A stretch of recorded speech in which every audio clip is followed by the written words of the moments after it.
Russia and China want a new world order, one that will replace Western-led democracy with authoritarianism. How far are they willing to go?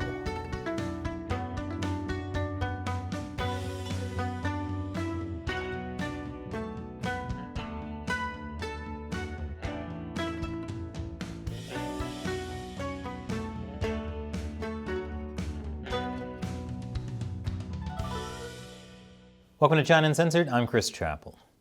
History may look back at these past few weeks as the official start of a new Cold War. Last week, Chinese President Xi Jinping met with Russia's President Vladimir Putin. It was Xi's first visit to Russia since the invasion of Ukraine. It's also the first time they got to try out their new best friend super secret handshake. You have no idea how hard it was to choreograph that over Zoom. After their meeting in Beijing in early 2022, Xi and Putin released a joint statement saying the China-Russia friendship has no limits and there are no forbidden areas of cooperation, such as when Xi asked Putin to delay the Ukraine invasion until after China finished hosting the Winter Olympics. Probably because he knew it wouldn't take a lot to distract people from the Winter Olympics, since it's the Winter Olympics. I'd rather watch clouds than 11 hours of curling. In their latest meeting last month, Xi and Putin signed cooperation documents on a bunch of things like agricultural, basic scientific and technological research, and media. So expect China to continue helping Russia evade Western sanctions. They also made a 9-point statement on deepening the comprehensive strategic partnership. I'll have more on that in a bit. And cryptically, Xi finished the meeting by saying this. Это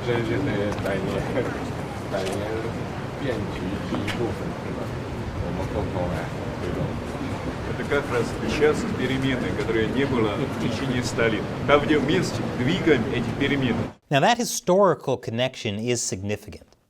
100 years ago was when the first Wizard of Oz movie came out.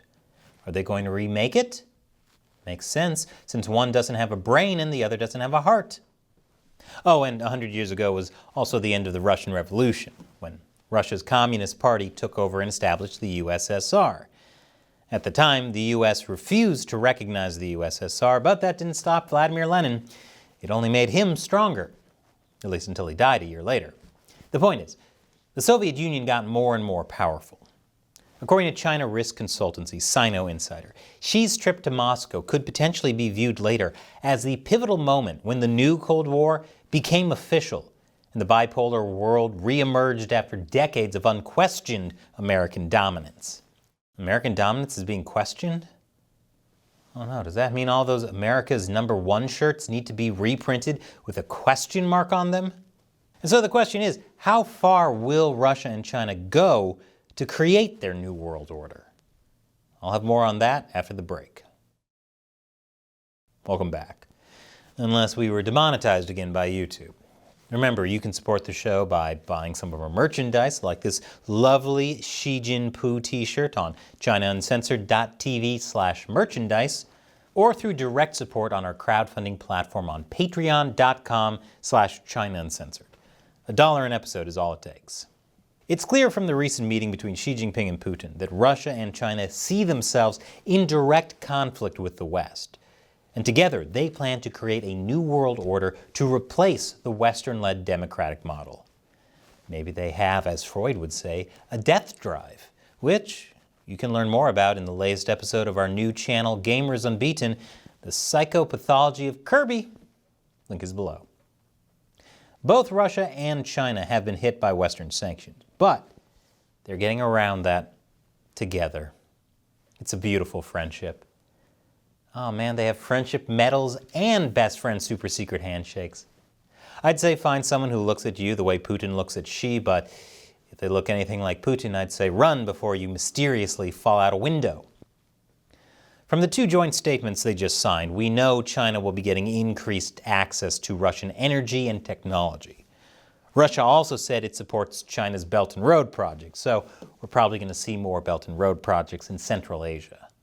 That also helps China because in addition to making more countries dependent on China and less on the West, China also now has a new market for Chinese goods, as demand for those in Europe and the United States is on the decline. China will also be helping out Russia by buying Russian energy, food, and other goods boycotted or sanctioned in the West. In short, China and Russia don't want to be dependent on the West, and in particular, the US dollar. However, this wasn't a silver bullet for China or Russia, because neither has developed the advanced technologies that the West has restricted them from accessing. And none of this is enough for them to decisively get away from the US dollar. But Xi and Putin clearly see the writing on the wall and are headed in a particular direction. I mentioned earlier the 9-point statement on deepening the comprehensive strategic partnership.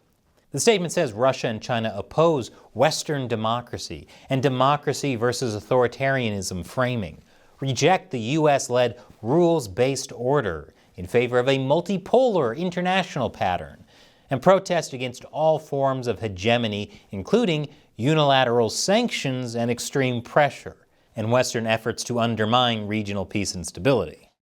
Essentially, they don't like how the West calls them authoritarians. I mean, they are authoritarians, but did they really have to come out and call them that? So rude. Instead, they see China and Russia driving what Xi calls great changes in the world unseen in a century. That's a phrase he's been using with increasing frequency for years now. In fact, Chinese Communist Party rhetoric has become more and more aggressive. Xi is now directly calling out America. And recently, China's new foreign minister, Qin Gang, warned that conflict and confrontation with the United States is inevitable if Washington does not change course. This marks a return of China's aggressive wolf warrior diplomacy. And yes, I'm mad at how cool that sounds. The Wolf Warriors was the perfect name for my future children's Little League team. And China went and ruined it. For a while, many were saying China was retiring this hyper-aggressive wolf warrior diplomacy, and China was softening its approach. So why is it back, besides to purposely frustrate me? Well, for one, Xi Jinping is back and more powerful than ever, just like the stomach cramps you get when the McRib returns. In October, Xi successfully nabbed a third term in power, effectively becoming leader of the Chinese Communist Party for life. He also successfully pushed forward reforms that would give him more control of the Chinese government. But Xi is also probably realizing that the jig is up. Americans won't be tricked into thinking the Chinese Communist Party is harmless. A record low of only 15% of Americans view China favorably. And I'm guessing half of those surveyed online for this were probably Chinese bots. Even they don't trust the CCP. The mask is off, so no point in pretending to be nice anymore. Russia's invasion of Ukraine also screwed things up for Xi. Putin's actions forced the West to respond. And the Chinese Communist Party knows that if Putin's regime collapses, then it has no real allies in the fight against the US. China can't afford for Russia to lose, which is why you should be very skeptical of China's talk of negotiating peace in Ukraine. They don't actually care about Ukraine. They just don't want Russia to lose. They don't want to have to find someone new to share friendship medals and best friend super secret handshakes with. And finally, Xi may be looking at the state of things in the West and thinking, now is as good a time as any to assert China's power. Faith in Western financial systems isn't exactly good right now. Americans have about as much faith in their banks as people have in personal trainers that cancel sessions because they got the McRib cramps. And that's just one of many problems. The CCP is betting that countries that are looking for an alternative to the US-led world order could eventually be interested in its Chinese-style modernization, as well as turn to the UN and away from the dollar. But while it's clear Russia and China see themselves in a battle with the West, they are not ready for things to escalate. In their 9-point statement, China and Russia said the US and NATO are undermining regional peace and stability, and a nuclear war cannot be won and must never be unleashed. Which is also a little bit of a veiled threat. And wild coming from Russia. Russia saying someone else is undermining regional stability is like being called a groomer by R. Kelly. And this is why China is focusing so much on trying to portray itself as a peacemaker. They want to lead the multipolar world order, while making the US out to be the real aggressor.